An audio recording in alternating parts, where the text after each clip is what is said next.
Sa itaas ng mga ulap at kabundukan ng Cordillera, matatagpuan ang isa sa 4 na mystical lakes ng Benguet, ang Lake Tabeo. Slowly getting attention from the people, nagkaroon kami ng chance para bisitahin at ma-experience firsthand ang natatagong ganda ng lugar na ito.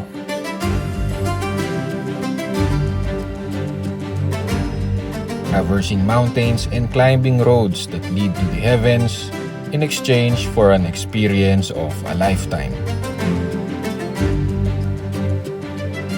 Kaya halina at samahan nyo kami sa adventure namin dito sa Lake Tabeo.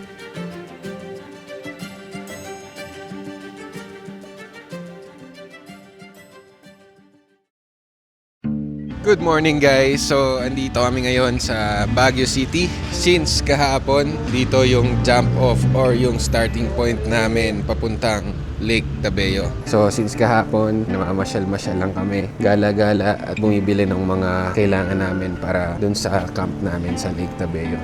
From Lipa, Batangas, nag-drive kami dito hanggang dito sa Baguio City para meron kaming sapat na oras na makapaghanda para dun sa magiging camp namin sa Lake Tabeo. Ayan, so from Baguio City hanggang Lake Tabeo, it's roughly 4 hours, no? 4 to 5 hours. Hindi ko kayang i-drive mula Lipa, Batangas hanggang Lake Tabeo ng isang go lang. Kaya nag-decide kami na magstay muna dito sa Baguio City for one night at least para makapag-settle down, makapag-ayos ng gamit, makabili ng mga necessary things for our camp. Although, disclaimer lang na yung camp namin ay basic lang, sobrang basic lang, pang-commoner lang. First camping namin to together. Hoping that everything goes well. Ngayon mag-breakfast lang kami. Now it's 8 a.m. Siguro dadating kami doon mga 1:00 na ng hapon. Let's go, samahan nyo kami.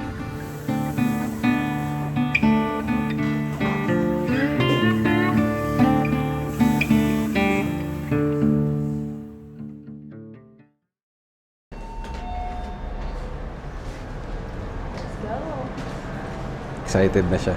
Excited na. Tara guys, samahan nyo kami sa road trip na to.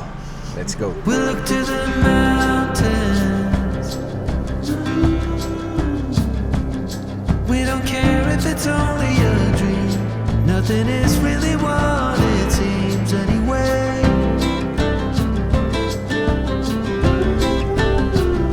Now little by little,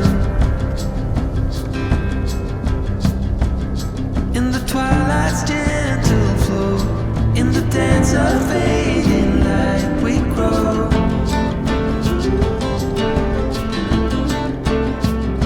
And all of the warnings. Mula Baguio ay bumiyahe kami ng higit kumulang 5 oras hanggang sa Lake Tabeo campsite na located sa mga kabundukan ng Kabayan Benguet. At dito ay 3 bayan ng Benguet ang nadaanan namin. Ang bayan ng Itogon, kilala bilang ang mining capital ng Benguet. Ito rin ang tinaguriang pinakamalaking munisipalidad sa probinsya. Home to the Ibaloy people, punong-puno ito ng mountainous terrain at mga water dam, which blends engineering with scenic mountain backdrops. Sumunod naman ay ang bayan ng Bocod, kung saan located naman ang Ambuklao Dam. Pagbaba namin dito ay sinalubong kami ng views ng Agno River na talaga namang napaka-refreshing sa paningin. At last but not least ay ang munisipalidad ng Kabayan Benguet, kung saan ay pataas na ng pataas ang mga kalsada at malamig na simoy na ng hangin ang sumalubong sa amin. Ayan guys, so nandito na kami ngayon sa Kabayan. So last 45 minutes to 1 hour hanggang makarating tayo sa campsite. Actually yung campsite is dito rin sa Kabayan. Nandito na kami sa Kabayan pero 1 oras pa. Kasi yung dinadaanan namin is, kita nyo naman sa video, is talagang zigzag, gilid ng bundok. So di tayo pwede magmabilis. Napakaganda guys, napakaganda ng mga tanawin na makikita nyo. On the way pa lang dun sa sa campsite, lahat ng madadaanan yung tanawin. Busog na agad kayo. What more kapag nakababa na tayo doon. Kaya magpipicture-picture muna kami dito guys. May magandang spot dito. Yeah. Wow. Uy. Uy! Woohoo!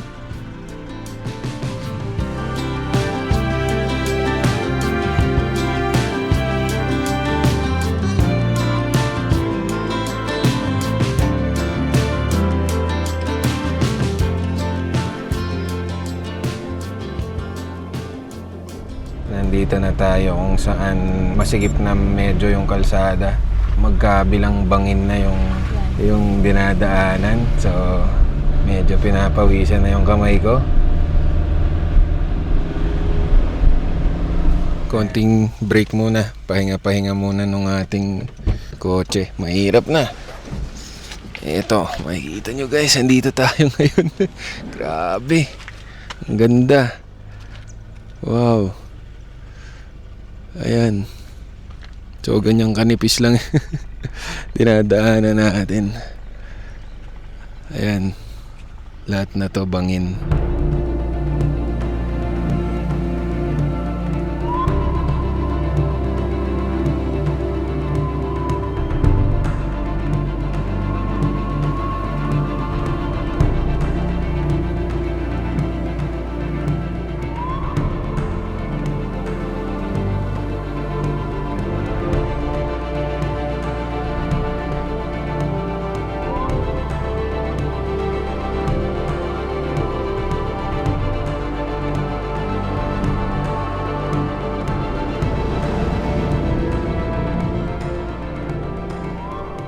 Ayan, so guys, andito na kami malapit sa campsite.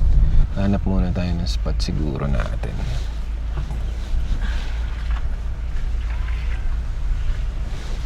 Ayan. Ayan, okay guys. Kaka-parking lang natin dito sa spot na nahanap natin. Let's check it out. Ayan. Dito tayo na park ngayon. Uy, may pusa.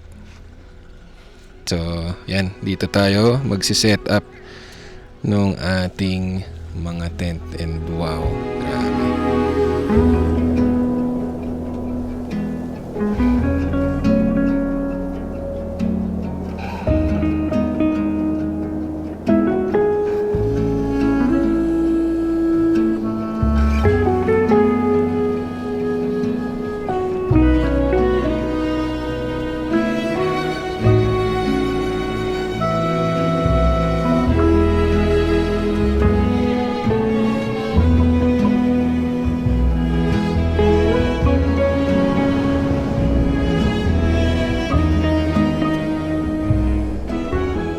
Ayan, so bago kami mag-set up, pupunta muna kami dun sa registration office. Panalo to, men. No? Mahirap lang puntahan kasi malayo at saka mataas. Pero yung place, okay na okay. Grabe, napapalibutan ka ng mga ganyan. No?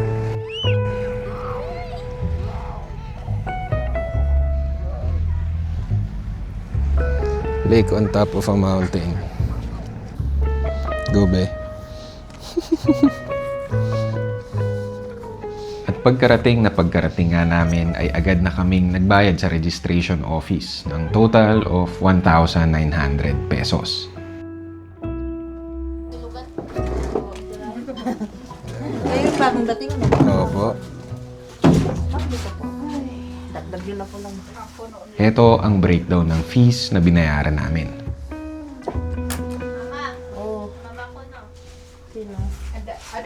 And with this, we get access to the campsite, a toilet, hugasan or banlawan ng mga plato, utensils at iba pa, fees for DENR, fees for overnight parking, at ang pinakamahalaga sa lahat, peace of mind.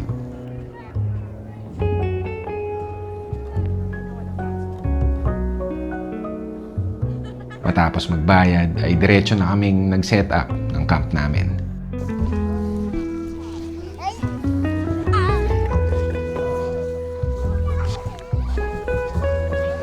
Oh my God. Time-lapse na lang to. Let's go!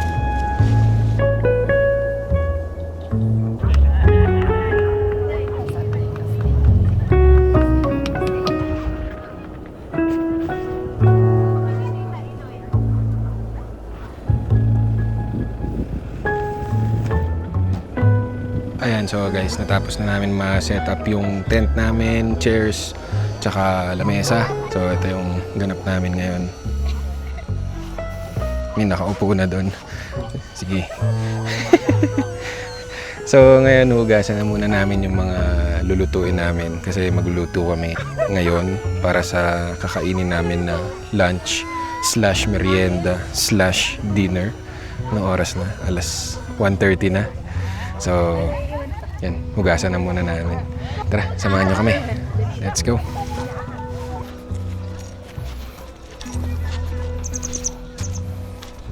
Yan, grabe yung bundok.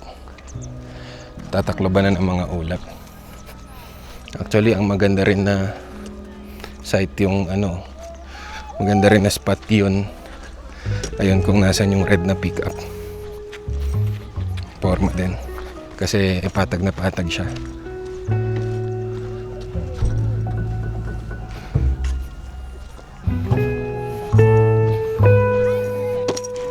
Hindi na kaya mo lagay dito ng gulay. Ano?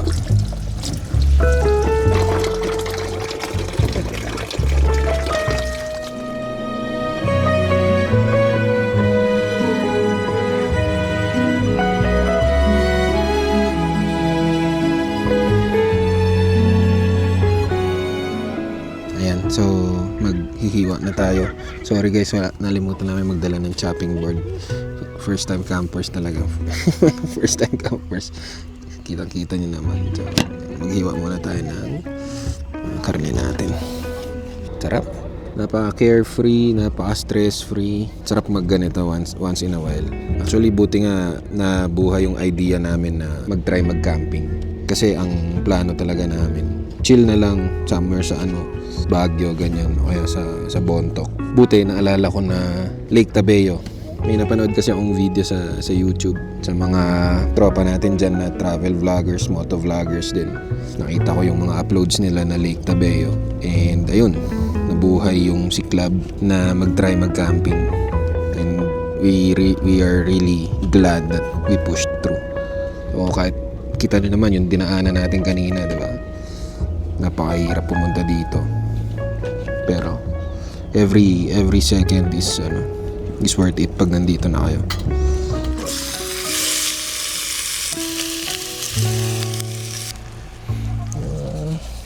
Op. Ano daw? Peanut butter sandwich habang nagluluto. Why not? Sige. Yehey. Yehey. Wow. Just chilling, camping up above the clouds. Sarap guys. Try nyo to minsan. So habang tinutusta ko yung ating karne, bigyan tayo ni Ben ng peanut butter sandwich. Ganda pati ng panahon, walang araw, clouds lang, walang ulan, tuyo lahat, lamig lang talaga.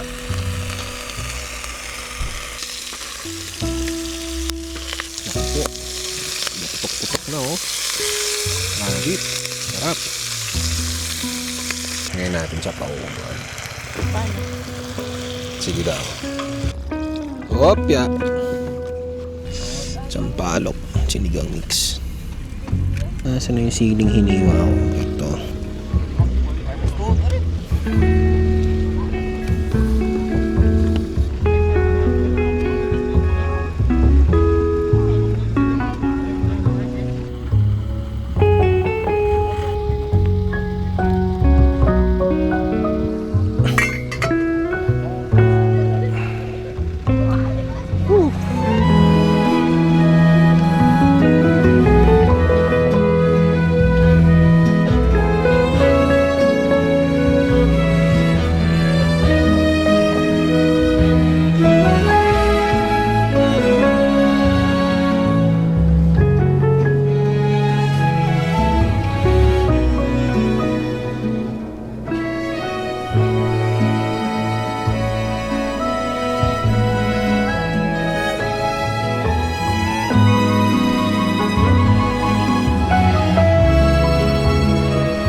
Lamig. Walang ya. Tama-tama to sa sinigang natin. Sarap na sabaw. Napakabisa nito, guys. Fag, oh, grabe yung fag, oh.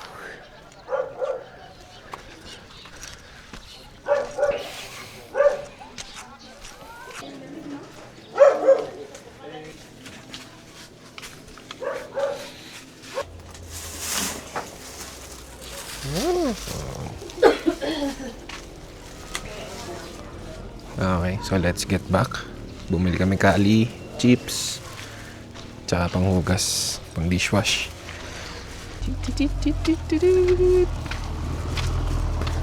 Nila yung camp namin. Dapat lang. Wala ibang beer. Makikita nyo naman. Tignan nyo naman to. Ay, ay, ay. Kupo. Ayan, so guys, so ang bilis dumilim dito. So naghanap na muna kami ng mga kahoy. Meron silang binibento doon, laili, pang bonfire. So 350 to. Tapos naghanap na lang kami ng yero para mapagpatungan namin ng mga punong kahoy namin. So lucky enough, nakakita naman kami. We'll start a fire muna para mamayang gabi hindi kami ganong manigas sa lamig. Anyways, silaban muna natin tong bonfire natin. Let's go.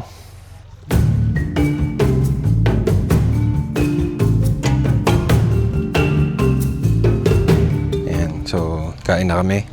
Iwanan namin to. Bonfire sa likod. Sinigang sa harap.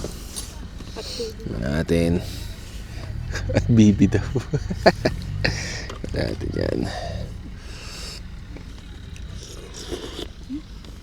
Oh, napakabisa. Mga lods. Paano? Kain tayo. Nandun yung time-lapse namin. Let's eat.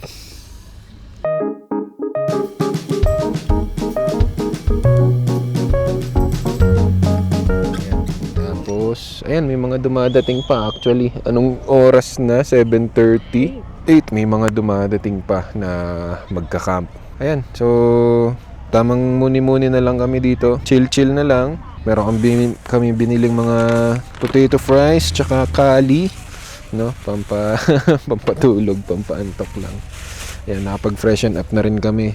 Naghilamos na si Be. Ako naligo ako. Kung mapapansin nyo, basa pa yung buhok ko. Sobrang lamig, guys. Walang heater, walang anything. Umuusok yung bibig namin sa lamig. Sabi nila unang buhos lang yung malamig, pero dito lahat ng buhos malamig. So anyway, mukhang tatabihan kami ng mga to dito.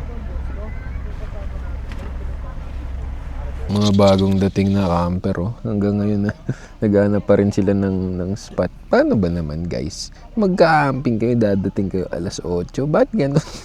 Ba't ganun? Nabala nyo pa si ating caretaker, nakapadyaman. Matutulog na. Ngayon, nagpa-flashlight kayo. Dilim na eh. Nandyan sila, mga nakapila. 30 minutes na. Grabe, oh. Hindi to vape, guys, ha. Kapal, oh. Kapal na usok, oh. Masarap paglaruan lang. Sarap ng malamig. Masarap talaga klima dito. Kaya talaga siya yung camping go-to. Ang lamig na campsite. So, ayan ang first day natin ng camping dito sa Lake Tabeo. At bukas itutuloy natin ang adventure natin dito simula sa umaga. Okay? Good night, guys. Tulog muna kami. Bye-bye. See you tomorrow.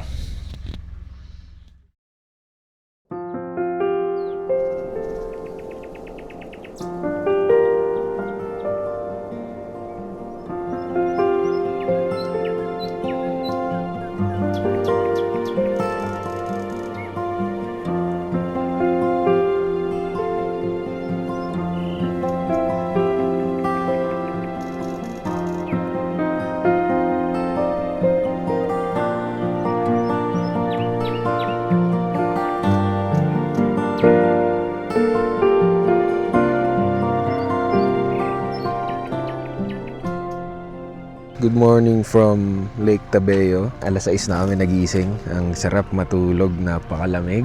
Tuloy-tuloy naman yung tulog namin. Sobrang presko, sobrang fresh. Breakfast muna tayo. Sandwich lang kami. Tsaka painit kami tubig and coffee. Woo! Sarap.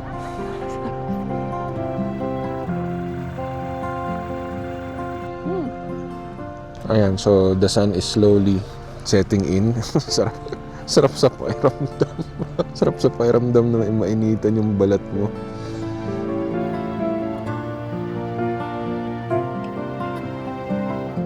Ayan, so guys, dahil medyo may araw na at natutuyo-tuyo na yung mga daan, mga damo, ay pupunta sana kami dun sa yung top na yon. Ito, yung bato na yan. So, try lang namin umakyat doon. Let's see kung anong view sa taas. Tara, samahan nyo kami. Dito yata yung daan. Pag ganyan. Pag ganon. Pag ganon. Tara.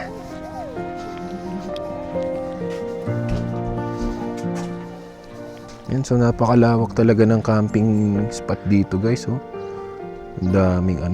Ang daming patag na plain na grassland na pwede nyong pag-set upan ng camp. Hindi mo naman po problemahan yung init kasi yun nga yung hinahanap mo eh. Pag nandito ka.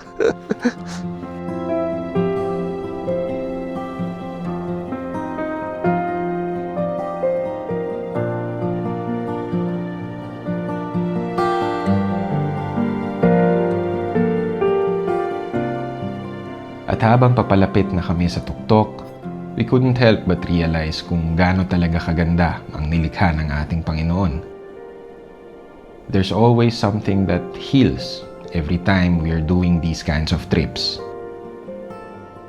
At yun yung main reason kung bakit ginagawa namin to once in a while. We were just too tired of the everyday hustle and needed some time to breathe. I think being one with nature is what we humans really need sometimes. Kumbaga, reset to default lang. Pahinga sa isang sistemang ginawa para pagodin ka.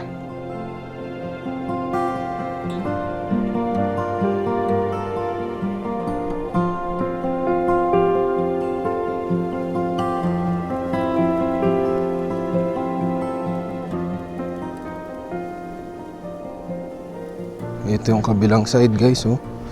Yung kabilang side nung lake. So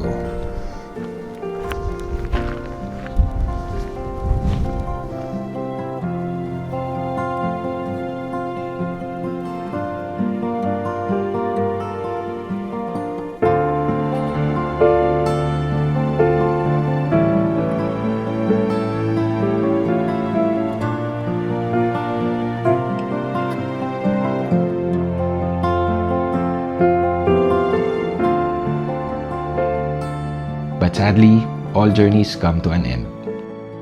We are beyond happy to have made this trip and to share this with you guys. Gaya nga ng sabi ni Gandalf, the world is not in your books. It's out there. Kaya naman hanggat kaya pa natin, hanggat nakakalakad pa yung dalawang binte at tuhod natin, tuloy lang sa gala. To see and appreciate the world we are living in.